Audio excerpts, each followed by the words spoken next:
Benno Bokk muy Yaakaar. révélation de taille bi nga xam ne def nga ko muy 70% des députés de Benno Bokk Yaakaar dañ leen écarté maanaam 70% des députés de Benno Bokk Yaakaar en tout cas noonu laa ko comprendre defuñu seen liggéey c'est quand même trop 70%.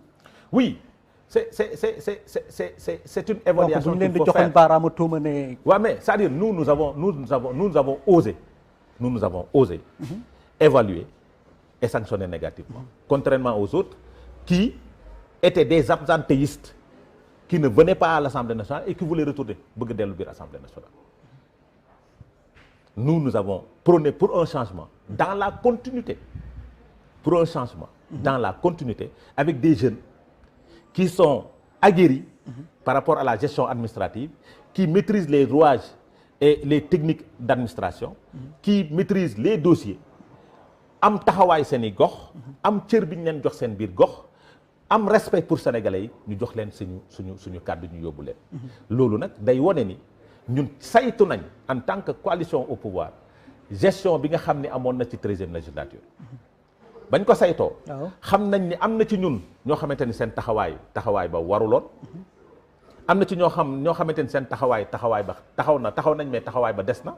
par rapport aux missions qui leur ont été assignées.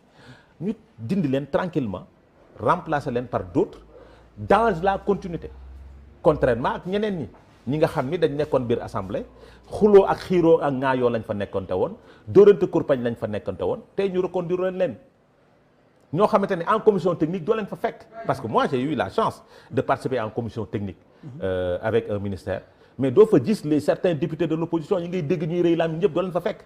Ils ne défendaient pas les intérêts des populations suñ toogee en commission technique parce que daan ñoon toog maintenant fi nga xam ni caméra dafay toog fa lañ daan taxaw di wax mais fi nga xam ni caméra amu fa nga xam ne da ngay xeexal askan bi en commission technique da ngay xeexal di dóor ci table bi daana fa woon gis les députés de l'opposition plénière bi nag nga xam ne télé yi ba bari na caméra yi bari na ñu yaakaar ni foofu la liggéey ba am fa lañ daan taxaw nag di yuuxu di wax.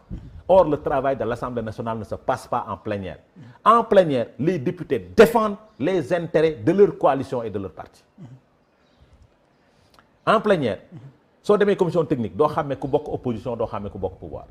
Parce que les députés de la mouvance présidentielle défendent les intérêts de leur population yi nga xam ne ñoo leen fa yóbbu. ñi am problème su nekkee en matière éducative ñi am problème salle de classe ñi am ay problème abri provisoire dañ ciy dóorante kurpañ ak ministres yi pour ñu mën a régler ces questions là. Dans le cadre du budget dañuy dóorante les ministères des finances pour régler la question du budget de ce pays là. mais suñ toogee plénière chacun nag a le droit et libre de défendre les intérêts de sa coalition. parce que plénière nag mais kii dafa far fii kii far fii maintenant ces gens là ils viennent pour tirer sur le pouvoir nous sommes là pour défendre le pouvoir mais liggéeyu député. commission technique la du plénière moom c'est benn situation politique la boo xamante ni pouvoir ak opposition ñoo koy bokk. mais aussi ngeen jëm ci élection législative mais dañoo génn ci ay élection locale yooyu ngeen perte ay localités yu bëri bi ci mel ni Dakar Thiès Diourbel Kaolack Ziguinchor Touba yi demee noonu nga xam ne ni seen électorat xaw na dëgër ngeen jëm ci élection législative. est-ce que du métti ci yéen. est-ce que xam nga ba ngay wax ba léegi. benn département bi ngeen wéeteeg seen jegenaay doo leen ragal daal. benn département nga cité bu ñu ñàkk. ban. muy Dakar. man ay région laa cité de. déedéet soo cité ay région yaa ngi juum. parce que on a perdu la commune de Thiès. on a perdu le département de Dakar te l'élection législative c'est une élection territoriale départementale. c'est pas une élection département de Dakar par exemple 19 communes la. on a perdu le département de Dakar. voilà maintenant. parce que le département de Dakar ñaari élection moo ci amoon élection ville ak élection communale. waaw élection ville bi ci la ñu am gap bu rëy bi mais suñu jëlee les ratios sur les communes.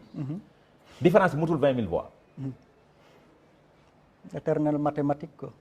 dañuy réfléchir nous sommes des scientifiques te dañuy réfléchir te politique nag réflexion la.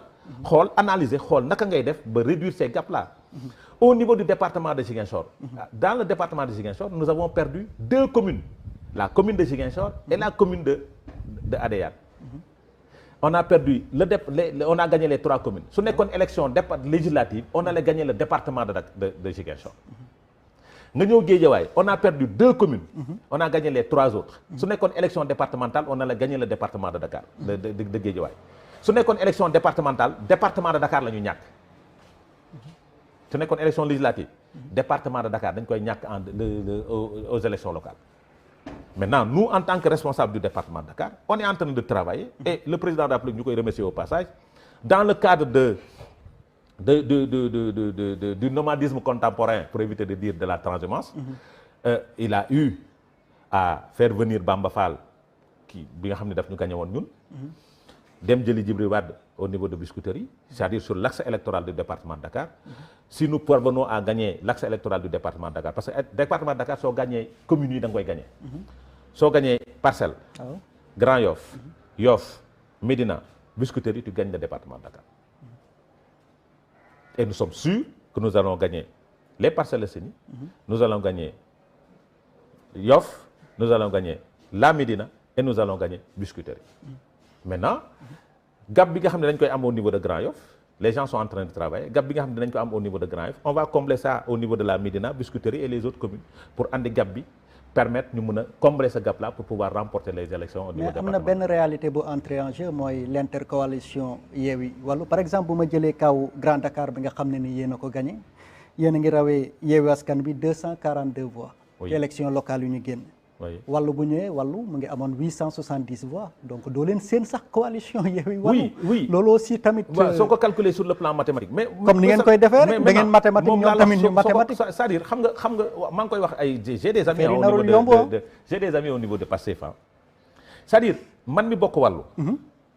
su ma ñëwee dans le département de Dakar ma voté Yewwi. je diminue mes chances sur la liste nationale. yaa ngi politique de. Mais c'est ça la réalité. C'est-à-dire vous demandez à Ablaye Wade au lieu de voter pour lui. su duggee point E sur la liste nationale il vote pour quelqu'un d'autre. ah ñoom déggoon nañ ko kay. Non moom laa la wax tu prends le cas du département de Pikine. Si les gens du Yewwi votent pour le Wallu ils diminuent leur chance, ces voix-là ne comptent pas sur la liste nationale. Ces voix vont compter pour le Wallu sur la liste nationale. Et arrivé au niveau de l'Assemblée nationale kenn xamul lu fay xew kenn xamul lu xew. Maintenant est-ce que les militants engagés du PDS vont donner une force au Yewwi Askan Wi? Je ne pense pas. Et s'ils le font. Ils ne le feront pas. S'ils le font parce que mën nañ koo def aussi. dama ne maanaam da ngaa bëgg a wax ne s'ils le font yéen vous êtes en danger. dañ leen di j'ai dit ils ne le feront pas. Parce que aussi mën nañ ko def aussi. dama ne si on prend le cas de la Médina sama commune bi ma bokk. waaw. Bamba Fall et Cheikh et le Benno Bokk Yaakaar réunis. c'est 18 000 voix. waaw suñ jëlee ci ratio élection locale yi passé. c'est 18 000 voix. yaa ngi comprendre. waaw même si duñ fa àgg. nous tablons sur 20 000 voix. mais nous savons que les gens du PDS qui sont dans la Médina ne voteront pas le Yewwi. Ils voteront pour le Wallu. foo ko teg. Mais lu ñu xam la parce que ils vont donner beaucoup plus de chance aux gens qui sont sur la liste nationale de Wallu d'aller à l'Assemblée nationale. Parce que politique la ñuy def quoi. Est-ce que man bu bekk Wallu bëgg naa Lamine seen mandataire bi nu mu tuddati. Le mandataire de Yewwi Lamine Ba est-ce que man bëgg naa Lamine Ba dem Assemblée. waaw je sais pas seen mandataire bi de Wallu. est-ce que man bi bokk PDS. nekk quelqu'un d'engagé du PDS est-ce que bëgg naa Lamine Ba dem Assemblée nationale. qui est sur la liste nationale. oui bëgg naa mu dem Assemblée nationale. mais damay su ma voté les Yewwi du dem Assemblée nationale. si je vote pour le Yewwi Lamine Ba n'ira pas à l'Assemblée nationale. Donc moi en tant que membre du PDS je travaillerai à ce que Lamine Ba aille à l'Assemblée nationale. moo tax ma ne la affaire du cuune lañ def. Cette intercoalition Wallu et Yewwi affaire yu cuune la ils n'ont pas dit la vérité aux Sénégalais. La vérité c'est quoi? mënuñu woon matal fépp. Le Yewwi est présent dans 28 départements. Le Wallu est présent dans 18 départements. Ils vont travailler pour que chacun gagne dans leur département. Mais dañuy sonal seen bopp. Vous savez pourquoi? Parce que suñ ko defee ils vont diminuer les chances sur la liste nationale, leurs chances sur la liste nationale. Par exemple, le Yewwi qui est présent dans 28 départements, le Wallu dans 18 départements.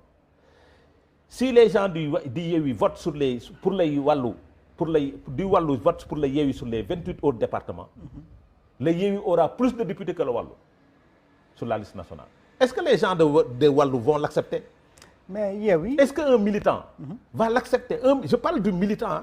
bu dowalee réalisme parce que Yewwi quand même ci résultat yu tukkee ci local yi tamit Oui, mais le Wallu travaille pour avoir une majorité. En tant que militant de Wallu, le Wallu travaille pour avoir un groupe parlementaire. Le Wallu travaille pour avoir un groupe parlementaire au niveau de l'Assemblée nationale.